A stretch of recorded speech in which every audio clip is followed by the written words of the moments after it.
अस्सलाम वालेकुम 10th class chapter number 9 lecture number 2 chemical equilibrium state chapter का नाम है। इसका आज दूसरा लेक्चर है हमारा और हमारा आज का टॉपिक है रिवर्सिबल एंड इरिवर्सिबल रिएक्शन। आज के लेक्चर में हम एक्सप्लेन करेंगे कि इरिवर्सिबल रिएक्शंस कौन से होंगे और रिवर्सिबल कौन से होंगे और दोनों रिएक्शंस में बेसिक डिफरेंस क्या है। तो इरिवर्सिबल और रिवर्सिबल रिएक्शंस को हम एक्सप्लेन करेंगे with the help of equations. तो इरिवर्सिबल रिएक्शंस के लिए हम इक्वेशन लिखते हैं H2 plus O2 give us H2O and reversible के लिए H2 plus I2 give us HI। देखिए जी, दोनों इक्वेशंस को अगर देखें, सबसे पहले हम इरिवर्सिबल की इक्वेशन को देखते हैं तो इसके अंदर दो चीज़ें कंबाइन हो रही हैं।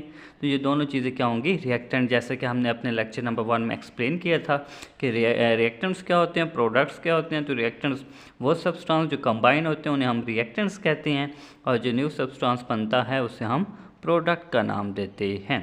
तो इस इक्वेशन में देखें कि हाइड्रोजन और ऑक्सीजन कंबाइन हुआ तो वाटर बना, और इस इक्वेशन में क्या हुआ? हाइड्रोजन और आयोडीन कंबाइन हुआ तो हाइड्रोजन आयोडाइड बना।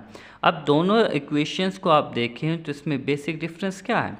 यहाँ पर हमने एक सिंगल एरो लगाया है और यहाँ पर हमने डबल एरो लगाया है।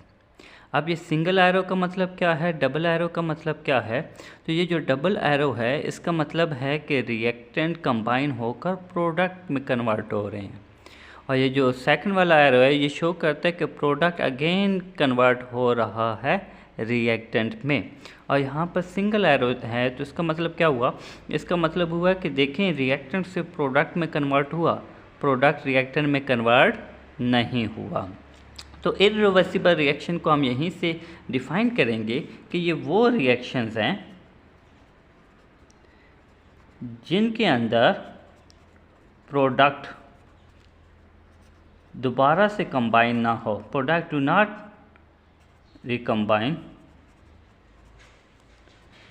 To form reactants. तो क्या कहा कि इरिवर्सिबल रिएक्शन वो रिएक्शन होंगे जिसमें प्रोडक्ट कंबाइन नहीं होगा। क्यों? क्या बनाने के लिए? रिएक्टेंट बनाने के लिए। तो इरिवर्सिबल रिएक्शन उन्हें कहेंगे। अगर हम इरिवर्सिबल रिएक्शन की क्वेश्चन देखें तो ये देखें, ये सिंगल एरो है। तो हम जब इस रिएक्शंस की खसूसियात या करैक्टरिस्टिक्स लिखेंगे तो हम शो करेंगे कि इन्हें हम रिप्रेजेंट करते हैं सिंगल एरो से।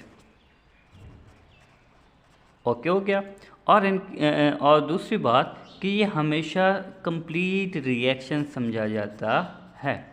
कंप्लीट रिएक्शन भी कल हमने लेक्चर नंबर 1 में एक्सप्लेन किया था कि कौन से होते हैं, कैसे रिएक्शन जिनके अंदर रिएक्टेंट कंप्लीटली कन्वर्ट हो जाए प्रोडक्ट में, उन्हें हम कंप्लीट रिएक्शन का नाम देते हैं।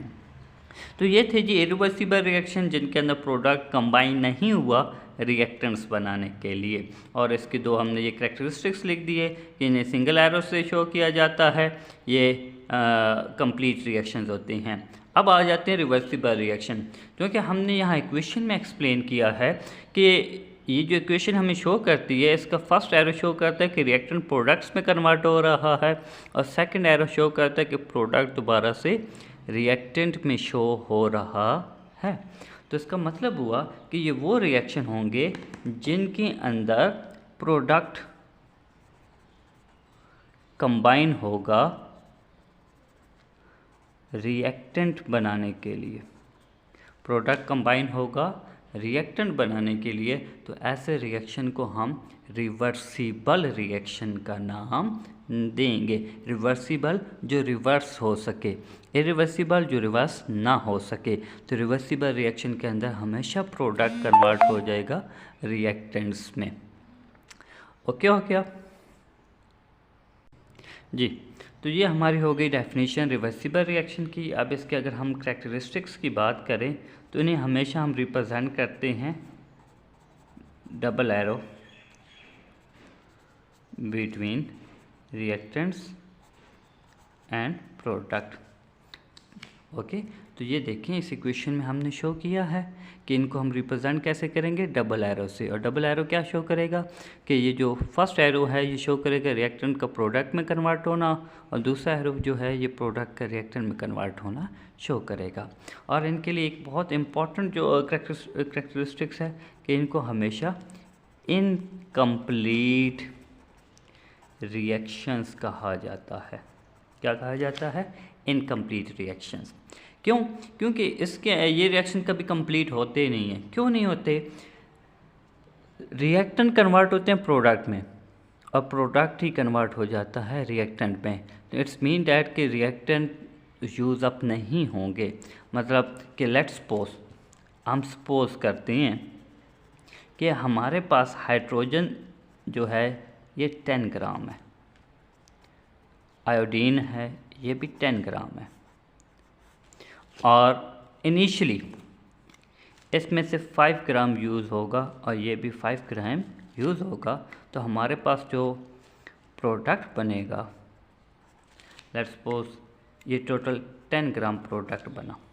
ओके, तो रिमेनिंग 5 ग्राम होगा। अब वो 5 ग्राम प्रोडक्ट में कन्वर्ट हो रहा होगा कि यही प्रोडक्ट में से फिर 5 ग्राम हाइड्रोजन और आयोडीन में कन्वर्ट हो जाएगा। मतलब ये हुआ कि रिएक्टेंट प्रोडक्ट्स में कन्वर्ट होंगे तो प्रोडक्ट्स रिएक्टेंट में कन्वर्ट होते रहेंगे। इट्स मीन कि कभी कंप्लीट रिएक्टेंट यूज़ अप नहीं होंगे।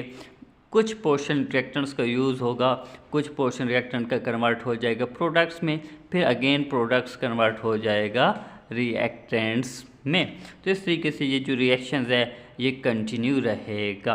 तो इसलिए हम कहते हैं कि जो रिवर्सिबल रिएक्शंस होते हैं यानी हम इनकम्प्लीट रिएक्शंस का नाम देते हैं। तो ये बात हो गई रिवर्सिबल और इरिवर्सिबल रिएक्शन की। उम्मीद करता हूँ समझ आई होगी। यहाँ से कोई कन्फ्यूजन हो तो आप मुझे इनबॉक्स कर दीजिएगा। Thank you. अल्लाह हाफिज़।